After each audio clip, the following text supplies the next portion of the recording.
We welcome you back to GEHA Field at Arrowhead Stadium in Kansas City. It's the Raiders in possession of the ball as we get back into the action in quarter number 2. Sticking to the air with O'Connell here. Big strides, look at him go. And did he get in? No, down at the 1-yard line. Call that a very strong gain of 24. I think he has to be saying to himself, how did that not wind up a touchdown? Remember, you just need the tip of the ball to cross the plane. It's not going to get there, but they're going to be set up in great shape with 1st and goal.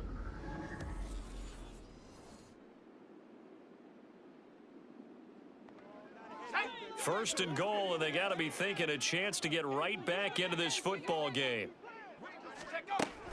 Jacobs will score. Touchdown, Raiders.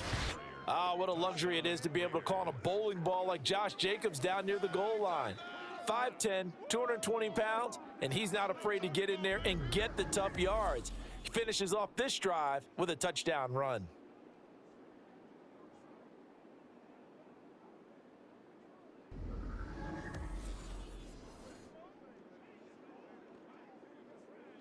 Now for the extra point, Daniel Carlson.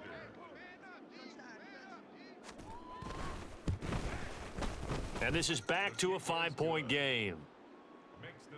So that winds up a 7-play drive all told. And it was capped off by a touchdown run from Josh Jacobs.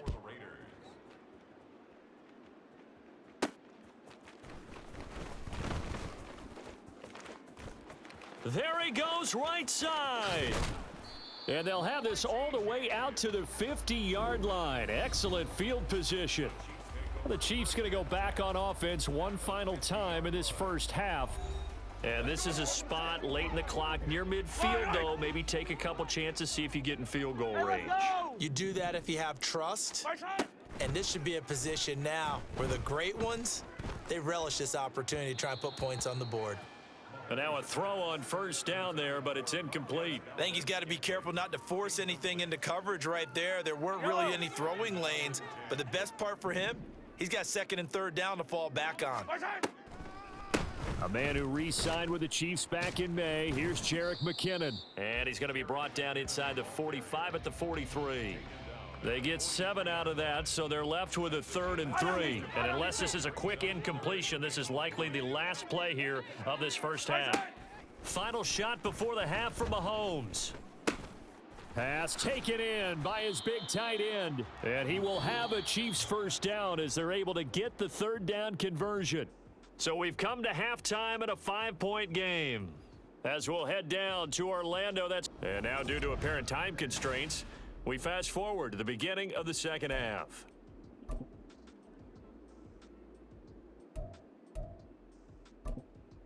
And we welcome you back now. Alongside Charles Davis, I'm Brandon Gaudin, getting set for quarter number 3 here.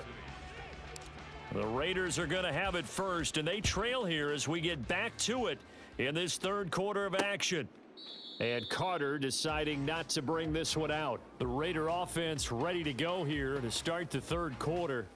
Charles, it'll be interesting to see what adjustments this offense made in the locker room. Haven't really been able to get anything going offensively, virtually nothing in the ground attack either. So certainly something has to change here in quarter 3. And I'm pretty sure their friends from the defensive side of the ball told them exactly that, because those guys, the stop troops, they've been playing pretty well, and they've kept them around in this game. Now, they've got some time. The running game struggled in the first half. Opposition knows how to focus on defending the pass here. They've got to re-energize that ground game and maybe open things up for a comeback here in this half. On 2nd down, Jacobs. And he'll push his way forward to about the 32. I have to think a major focus of the halftime meetings had to be figuring out how to create space for the running game to get operating. Well, what you pointed out to me at half seems accurate. That line has struggled to sustain blocks. Yeah, I would agree with that totally. They've got to focus on staying on their double teams at the first level, make sure that block's secured before they slide off and try and chip someone at the second level. And so many times we look at the opening drive of the 3rd quarter as a tone setter, and many coaches do emphasize it, and that's a strong performance there defensively to force incompletion and, more importantly, force a quick punting situation. So they're forced to punt on fourth as this one's away.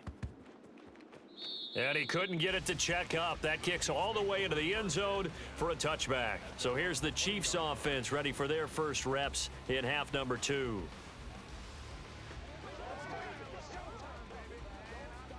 Mahomes will lead the Chiefs up 1st and 10 at the 20. They'll try and start this drive in the air. A pass complete downfield. It's Valdez-Scantling. A big play there for KC. 49 yards. So the big play changes the complexion of things. Here's 1st and 10 just outside the 30. No, he tries to force it in, and it's intercepted. And the Raiders force the turnover. They'll take over at the 10.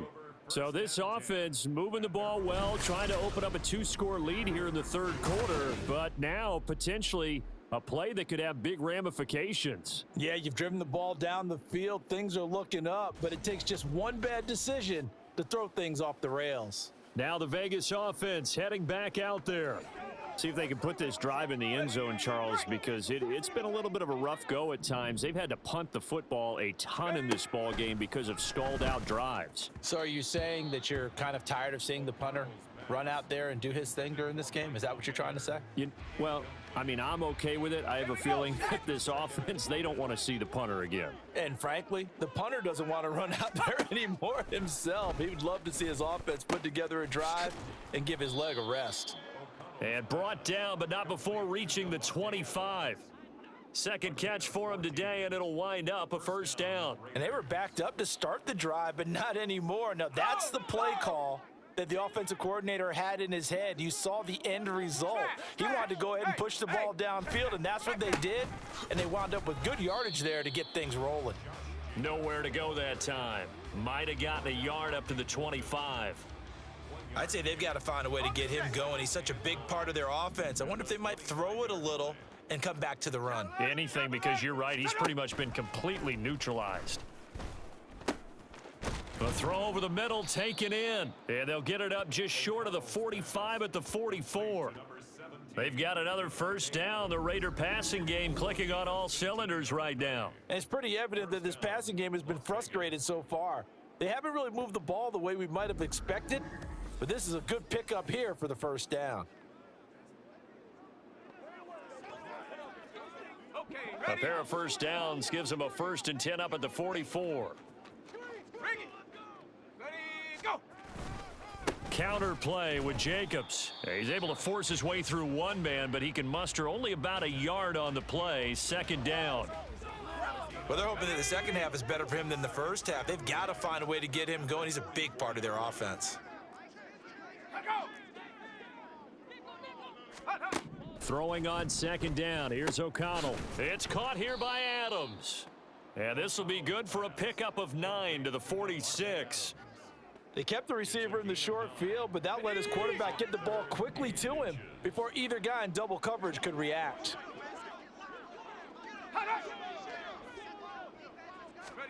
Throwing on 3rd, O'Connell. Working the middle of the field, and he's got a man complete. And he is going to have the Raiders' 1st down, and he'll have it by plenty as they're able to keep the drive alive on 3rd and inches. Now a timeout called for by the defense. It's just their first, so 2 remaining as they burn one here in this 3rd quarter.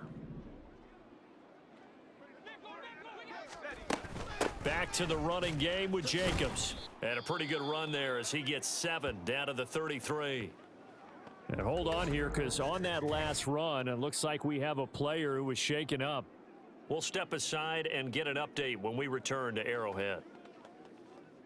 Here's a 2nd and 3 now from the 33.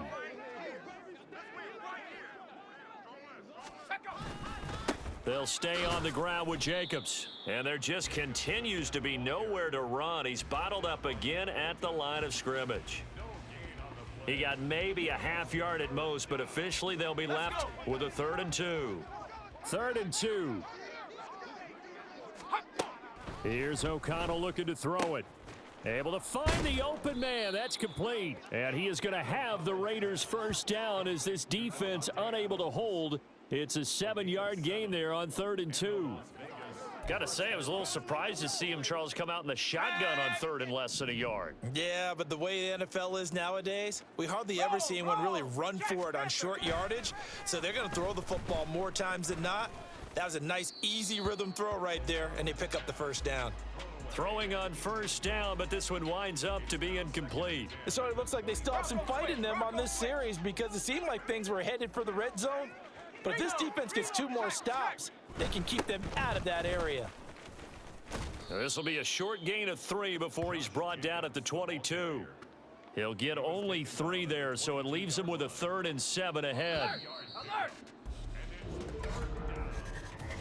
So they'll get a little extra time to come up with his 3rd down play as we've played 3 quarters. This is the National Football League on EA Sports. We're back now in KC. It's Raider football here, but they're on the short side of the scoreboard right now as we begin the 4th. To throw here, O'Connell. He had a man open, but he missed him, and it's incomplete. His back has been a dependable safety valve all game, so he went back to him when his first read was covered. Just unable to connect, so the play results in no gain. Let's go now.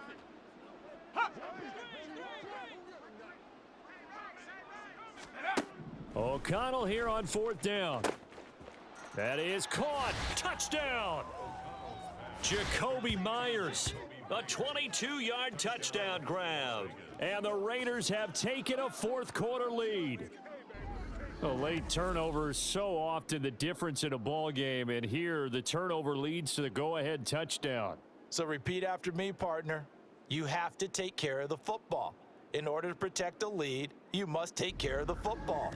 Ball security. How many times do they have to say it? They've been preaching it since day 1 of camp, and it came back to bite them right there. All right, now a big 2-point conversion attempt still to come.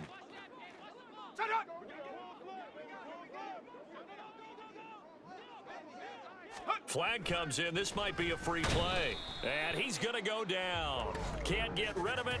So a sack on the 2-point try. And that one was relatively easy to see. I noticed that from up here. Yeah, it doesn't take a whole lot, does it? Sometimes you get multiples. What I always love on these offsides is when each side points at the other. Hey, you did it. No, you did it. They deciphered that one correctly. Here we go now as we get set for a big 2-point conversion. O'Connell's throwing for it. And this is going to be intercepted. Picked up by Justin Reed. Do you have one of those charts that tells you to go for 2 or go for 1? I don't. I know you do, but I don't care what the chart says there. You got to kick it, right? I agree totally, because somewhere the chart's something's gonna pop out of the chart and say, hey man, just kick the extra point here. You're in good shape.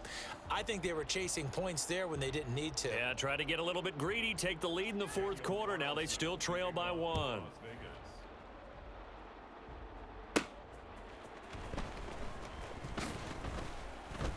And he will make it to the 20-yard line and no further.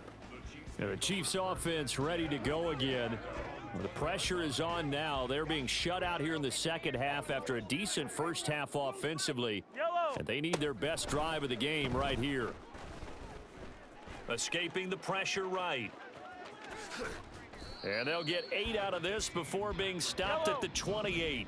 Line of scrimmage, the 28 now as they come up on 2nd and a couple. Oh, he fakes a spike. A short gain here, maybe a yard to the 29. The Chiefs on 3rd down. They've only converted once in 4 tries. They're looking at 3rd. And, oh, he didn't spike it. He faked it. And that'll be incomplete with a penalty flag here on the field. And I'm not sure he was still behind.